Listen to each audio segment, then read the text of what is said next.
channel. Thank you guys for clicking on this video.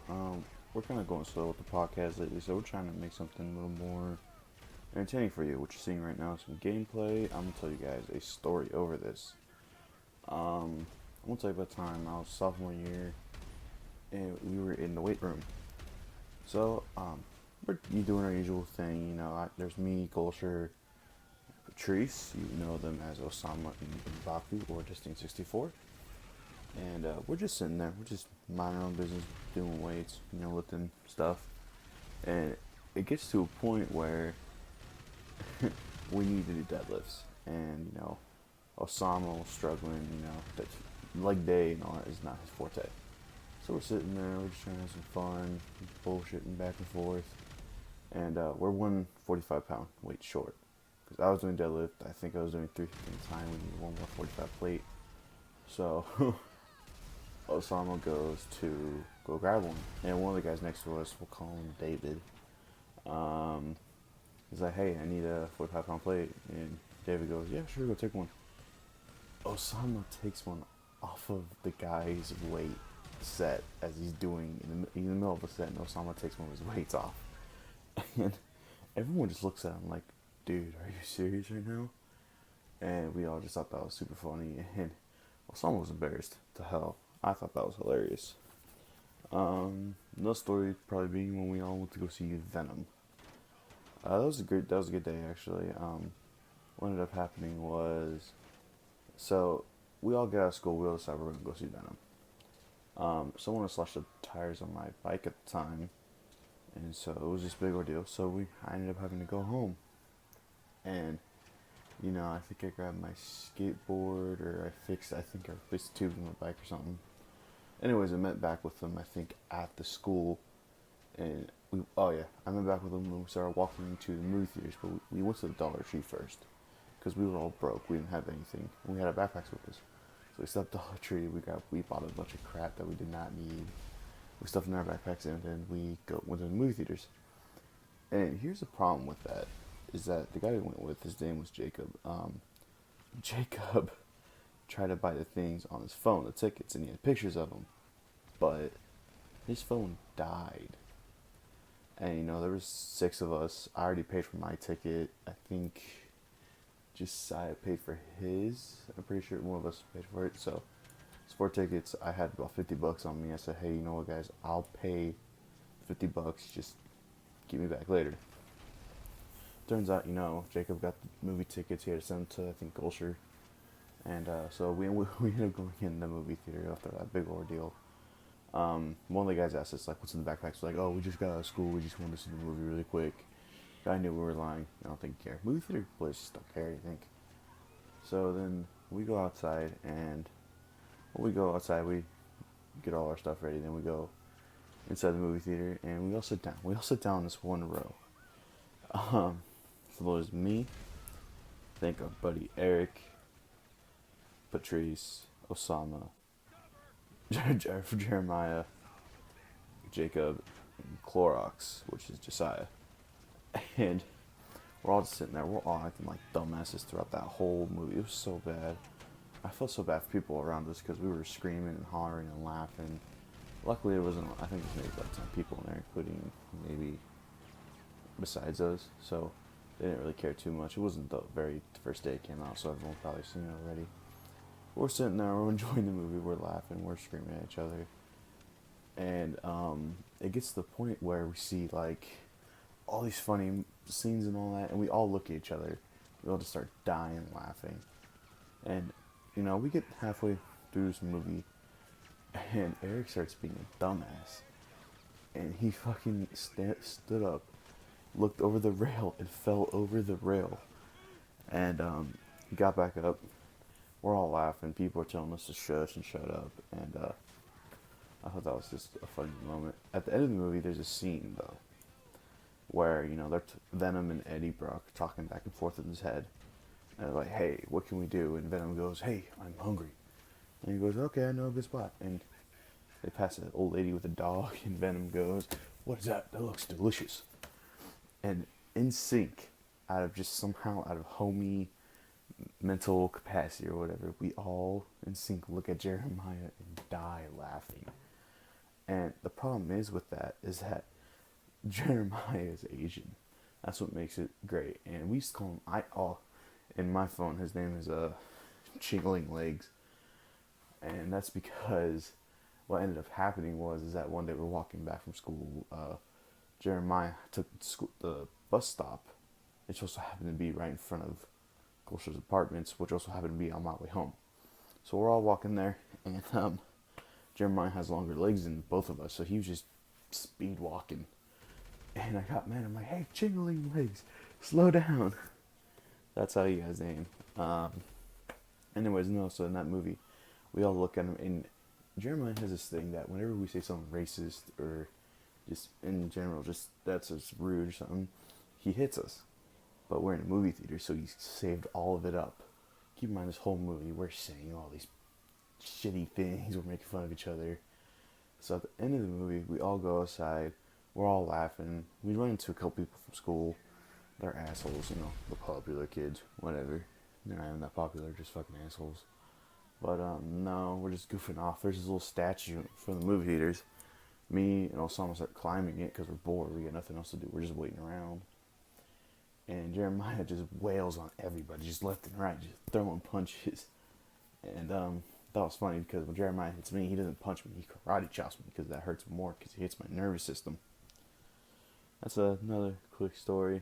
Man, I got 20 minutes of this stuff. It's very hard to do this by myself when I don't have anyone else to talk to. Let's see. I'm completely out of something to do. I have to do like 15 minutes with audio. You know what? I'm gonna talk about a thing in middle school that happened to me. So, when I lived in Napa the second time, I went to this middle school. I'm not gonna say the name of it because there's some people that went there with me and I don't want to deal with it. But so the thing was my English teacher was a bitch. We've all had this one English teacher that was just a bitch. She no business teaching. And, you know, she used to tell us, like, you need to spell this. She made us take shitty notes. No one liked her. But the funny thing was, though, is that her husband, or her ex-husband, at the time was, like, a really cool dude. I don't remember where he worked with, just a bunch of the kids knew him. He didn't work at this school, but a bunch of the kids knew him. Super cool guy. But they were getting a divorce at the time. And the funny thing was that divorce isn't funny, but the reason why it was funny. He told us, he's like, yeah, she is a bitch. No one likes her. So he goes, hey, next time you see her, give her a bunch of shit. And so she'd always call on me on the board. He'd go, hey, can you do this, or spell this, or John, you're dumb, John, da-da-da. So I got mad at her. I said, you know what, that's why your husband left you. And she gave me the dirtiest look in the world. I thought that shit was hilarious. Turns out that the real reason was because she cheated on him. I don't know who found out, but one of the kids at school found out that the teacher cheated on her husband. That's why they got divorced, and the husband walked in on her. So, next day, I think about a week later after everyone found out, no one had respect for her. We're all like, yeah, whatever, you cheat on your husband, fuck off, bitch. And that cracked me up so much because no one cared. No one gave a fuck about what she thought or who her feelings were about anything. So we're sitting there, we're laughing about it. She ends up having a mental breakdown, not coming to work for about a week. We got a substitute. Substitute didn't know what the hell was going on. We all kept telling her, oh no, we're doing this, we're doing that. And the one snitch in the back of the class is like, excuse me, we have homework and the teacher didn't collect it. I hated that bitch. We all did. But no, it's just something funny. God, dude, it's amazing. I have really stories to tell, but I can't figure out which ones to tell you guys because a lot of them I can't say on YouTube or anything because we'll get taken down. Even though we're a small channel, it still happens. Sometimes people report shit. You know what? This is what I'll talk about. I'll talk about the time I worked at Zumiez. Now, Zumiez is a cool ass job. It is one of the cushiest jobs I've ever had. And with that being said, there was 3 managers in charge. That sucked terribly. That sucked so much. And so here's the problem with that. One of the managers was super cool. His name was, I can't say any of their names because I don't want anything to happen. But anyways, my manager was cool. I'll call him my first one Danny. Danny was cool. He was closer to my age. He was super tall though. He was just a cool dude, you know. We get so bored sometimes because we'd be open till like 9 o'clock at night for like an hour. Then one was coming in because it was like 8 o'clock, whenever we're trying to do whenever. It got to a point where we're having a hacky sack tournament in the middle of the store. We moved the couch, and that was a good time. The other time is because I've been skating since I was, I think, 5 or 6. So I've been skating for a good time. So I know all the different board sizes, the wheel sizes, the bearings, what board goes with which wheels, which was like the best pop, all that stuff. And one of my managers, she was a bitch. No one fuck. I mean, I didn't like her. I don't know if anyone else didn't like her. Her cousin worked there, and then her family would come in at 8 o'clock. We're trying to close. Her family was a bunch of assholes. Her fucking mom and aunt, both in prison. They worked at a school serving lunch. So I don't know why they thought they were cool shit. But no. So we're getting there. And I'll call her Ashley. So Ashley goes out there, takes a customer out from under me. I want to go back there to go help them with skateboards. She knows nothing about skateboards. Nothing at all. And I got mad. I'm like, okay, fine. You know what? Whatever. You do it. You take over. And so about 5 minutes later, you know, I have someone grab a pair of shoes. It was right there on top shelf. I just grabbed them. And I come down, I'm ringing this person up, and she goes, hey, John, we need you over here. I'm like, what happened? She goes, they have a bunch of questions. I don't know. I'm like, okay, fine, whatever. You know, didn't want to be an asshole because she's my manager. She can get me in trouble. I didn't get done checking that person out. She said, I'll take care of it, don't worry. And for people that don't know, when you check someone out at Zumiez, whoever helped you gets the sale. Now, with that said, we have a code we put in for that person's sale. This was the start of when Ashley would take my sales. It fucking sucked, and I knew she was. And she couldn't say anything because she was one of the managers. So anyways, back to the original thing. I go help this person with the skateboard. I'm over there for about 20 minutes. This kid is actually going to get sponsored. Turns out he's like 7, 8. He's going down the deep bowls, all that. He's doing fucking kick flips out of ramps and shit. They showed me a video. I thought that was super cool because not very often you see kids doing this anymore. And so I'm trying to help this kid set up a board. The dad comes over and goes, oh, why don't you get some clear grip tape? I go, that is the shittiest grip tape you can ever get. Clear grip tape is, for those of you who don't know, is so shitty. Not only because it's rough on your shoes, but it's such a hot, low quality grit. It's just like putting tiny ass pebbles on sticky paper. That's all it is. I go, hey kid, do you want clear grip tape? He goes, no. I go, how about this? I recommended what I use. I use Mob or Jessup, two of the best grip tips you can get. Some help setting this kid out, setting up a board. He's telling me I was going to get sponsored, and I asked him by who.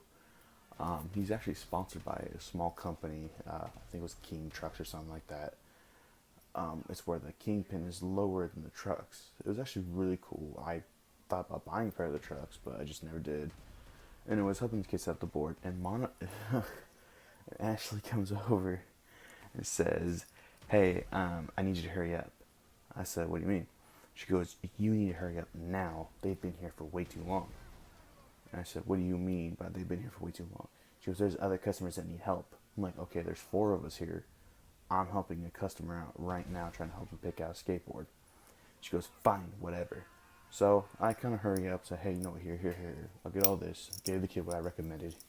Kid skated exactly what I recommended, which I thought was hilarious. They go pay for it. I was one of the people that used to set up skateboards. There was like 3 of us that knew how. I'll set up the kid's skateboard. They left. The kid left his original board there, and I was so sad because I was like, oh no, the kid lost his board. Mom comes back in and goes, hey, did you guys want someone's son's board? Give her the board. She goes, oh, thank you. She gave me a $20 tip right there. I thought that was amazing. Keep in mind, that sale was about $150, $180 kind of sale because they bought extra bearings and wheels, which I thought was awesome. And I got that sale. I made sure I got that sale because I rung them up. I was like, hey, you know what? Here, let me do this for you. I've been taking care of you for the past hour. Let me do this for you. So I did it, and just it was, dude. That's why I miss working there. It was one of the cushiest jobs. People, dude. Two of the managers were super cool. Danny was a super cool manager. The other one, I don't have a name for him. My other coworkers. I went to school with one of the coworkers, really cool guy. Another one I didn't go to school with, but I met her there. She was super cool. Um, Ashley's cousin worked there. He was an okay kind of guy. I didn't really get along with him too much. Not that we didn't get along, just that, he's kind of kept to himself. I kept to myself. It was whatever. But you know what, man, it was super cool. And anyone that wants to work at a Zumiez, I highly recommend it. Even if it's just, if you want to work there for skateboards, you're not always going to be able to set up skateboards. That's what it was like for me. So I took that time and energy to sell a bunch of shoes, and I sold a crap ton of shoes. I was happy about that. I sold clothes, shoes, wallets, skateboards, skateboard bearings, everything. I sold a couple of longboards because I finessed those people into buying them. But no, that's all the story I got for you guys. Hope you guys enjoyed this. Sorry if the audio is a little weird. I'm doing this off of my phone because I can't put it in my laptop yet, so I have to edit this in. I hope you guys enjoyed this. Please like, comment if you guys thought it was cool. I'll try to keep doing it again. So